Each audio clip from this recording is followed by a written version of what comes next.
Tinder Swindler, cerita tentang playboy yang memperoleh uang dari mengecoh perempuan melalui dating app, menjadi film dokumenter yang paling banyak ditonton di 90 negara setelah rilis Februari 2022. Komersialisasi dalam hal cinta dan relationship melalui online dating memang menjadi topik yang panas, karena hal ini turut membawa perubahan pada gaya relationship kontemporer.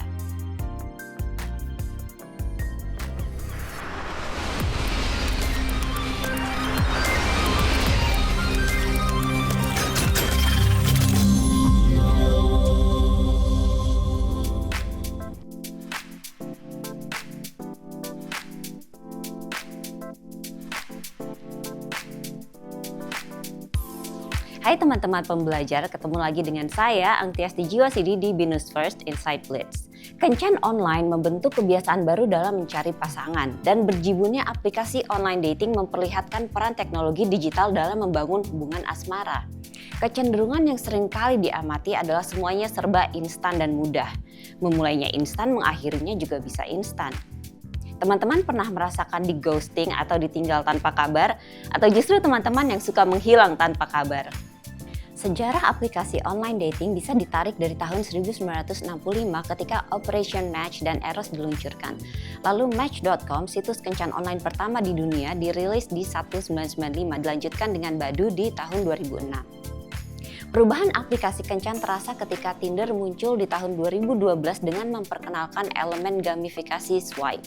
Sementara Bumble pada tahun 2014 merevolusi landscape aplikasi kencan dengan memberdayakan perempuan untuk mengendalikan pengalaman kencan mereka. Perempuan yang terlebih dahulu mengirim pesan ke pria. Di era ini, beragam dating apps lainnya seperti Coffee Meets Bagels, OkCupid, dan Hinge juga muncul. Bisnis cinta ini menjadi signifikan dari sisi keuangan dan membawa pergeseran norma dalam hal romantic relationship di masyarakat. Meski diakui, dengan adanya dating apps ini turut membuka akses yang jauh lebih besar bagi seseorang. Mereka bisa berkenalan dengan orang dari kota yang berbeda atau bahkan dari negara yang berbeda. Limitasi waktu, lokasi, dan akses menjadi terbuka lebar bagi mereka yang sedang mencari jodoh. Tentu ini cerita yang sangat berbeda bagi generasi-generasi sebelumnya yang umumnya bertemu jodoh dari kenalan keluarga, tetangga, sekolah, atau tempat kerja. Di tahun 2024, bisnis yang dihasilkan dari online dating diperkirakan hingga 3,4 billion US dollar di dunia. Dengan jumlah pengguna dating app sekitar 395 juta di seluruh dunia di tahun 2024. Itu berarti lebih dari total jumlah penduduk di Indonesia. Hal ini mengindikasikan potensi bisnis yang besar dan terus meningkat. Saat ini ada 8 dating apps terbesar menurut Statista, yang masing-masing memiliki karakteristik dan pendekatannya masing-masing.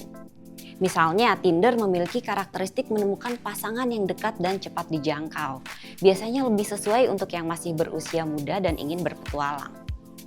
Bumble memulai gaya dating di mana perempuan diminta mengirimkan pesan terlebih dahulu dan didesain untuk memperoleh pasangan yang serius. OkCupid didesain dengan serangkaian pertanyaan untuk meningkatkan kompatibilitas dan diharapkan untuk memperoleh hubungan yang serius atau jangka panjang. Teknologi AI dan machine learning sudah digunakan untuk memaksimalkan kecocokan berdasarkan karakteristik berbasiskan pertanyaan, data individu, preferensi, dan lain-lain. Teknologi ini juga digunakan untuk memantau akun palsu atau komunikasi yang mencurigakan, sehingga membantu untuk meningkatkan keamanan. Meski demikian, menemukan genuine connection atau hubungan yang tulus masih merupakan tantangan. Semakin maraknya penggunaan dating apps turut mengubah budaya online dating dan membawa pergeseran gaya menjalin hubungan dan berpacaran yang cukup signifikan. Yang pertama adalah perubahan norma dan adat dalam dating. Kalau dulu diperlukan waktu lama untuk bisa dekat dengan seseorang dan lingkupnya juga sangat terbatas, di masa kini semua itu dapat diperoleh dalam waktu yang sangat singkat dengan akses ke orang yang jauh lebih luas melalui dating apps. Kemudian juga lazimnya perilaku berkenalan yang singkat namun mendadak menghilang dari hubungan atau yang sering disebut ghosting.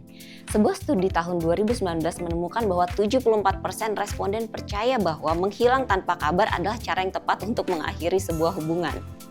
Budaya instan dan singkat ini juga mempengaruhi proses seleksi kita. Di era modern ini kita jauh lebih terdorong untuk memilih berdasarkan atribut fisik, berdasarkan foto dan video, dan relatif dangkal yang direpresentasikan di media digital. Mengambil keputusan swipe ya atau tidak berdasarkan hal tersebut dan hampir mengabaikan karakteristik seseorang. Hal ini yang kerap kali disebut sebagai swipe culture. Beragam pengalaman dalam online dating juga dapat mendorong rasa anxiety atau kecemasan yang nantinya dapat mempengaruhi mental health seseorang. Misalnya pernah mendadak di ghosting atau kondisi asli yang tidak sesuai dengan gambaran di apps dan lain-lain. Demikian juga dengan perasaan ditolak, kecewa, atau dibohongi juga dapat mendukung tingginya depresi pada saat orang menggunakan dating apps. Sebagaimana yang dituliskan dalam Journal of Psychosexual Health di tahun 2023. Hal ini sejalan dengan riset Indonesian Usage Behavior and Online Security on Dating Apps di awal 2024 mengungkapkan bahwa sebagian besar orang yang menjalani online dating melakukan itu untuk bersenang-senang, coba-coba atau cari teman ngobrol. Hanya sekitar 27% yang menggunakan online dating untuk menemukan pasangan hidup. Namun kita juga harus mawas tentang ancaman nyata berupa penipuan atau sextortion yang bisa terjadi. Sextortion adalah cara memeras uang saat seseorang memiliki gambar atau video intim yang ditujukan untuk calon pasangan. Ada juga penipuan dengan model seperti Tinder swindler yang menggait korbannya dengan iming-iming pinjam uang atau butuh uang darurat yang dapat mengakibatkan kerugian finansial namun juga trauma psikologis yang serius. Di era digital, cinta bisa ditemukan hanya dengan satu swipe. Namun di balik kemudahan itu ada tantangan nyata seperti ghosting, penipuan, dan swipe culture yang dangkal. Meskipun begitu, bisnis di balik aplikasi kencan ini terus berkembang pesat dengan potensi komersial yang sangat lukratif. Dengan nilai pasar yang mencapai miliaran dolar dan teknologi canggih yang terus berkembang, industri ini bukan hanya tentang mencari pasangan, tetapi juga tentang peluang besar dalam dunia bisnis. Jadi apakah Anda siap untuk mengejar cinta di dunia maya dengan segala dinamikanya? Saya Angtiasti Jiwasidi, sampai jumpa di episode Inside Blitz berikutnya.